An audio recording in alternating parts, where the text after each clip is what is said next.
Ele entende tudo do mercado de seguros. Se você tiver assegurado pela Chubb, você vai estar bem assegurado.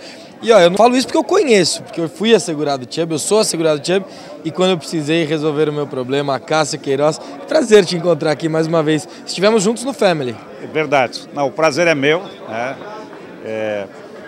Aproveitando essa oportunidade, né, Rodrigo? Você que tem trazido para o teu telespectador, os seus clientes, né, as notícias com relação a vários setores da economia nacional, tem contribuído também para a sustentabilidade, né? Como é que a Chubb está construindo esse tema? Como é que é isso? Olha, para nós a sustentabilidade também é um tema muito importante. A gente começou timidamente, né, em termos de Brasil, quer dizer, mundialmente também esse tema prevalece, mas aqui a gente começou primeiro trocando as lâmpadas do escritório, que parece pouca coisa, mas não é, por lâmpadas que tivessem uma economia de energia.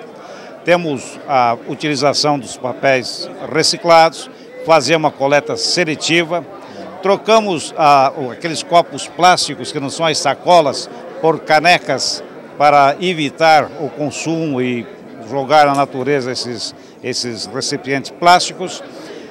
E tivemos um projeto que eu considero o maior projeto nosso, junto com cada apólice, nós encaminhamos 6 sementes da árvore, uma árvore muito bonita, jacarandá amarelo, um especial.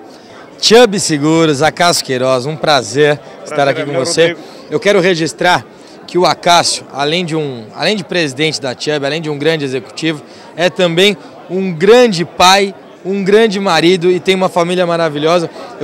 Eu faço questão de registrar isso, porque eu acho que o sucesso ele não está diretamente apenas ligado com o sucesso profissional, mas também o sucesso pessoal, que é esse pai, que é esse amigo e que é esse marido que você é. Para mim é um grande prazer, uma grande satisfação desfrutar da sua amizade.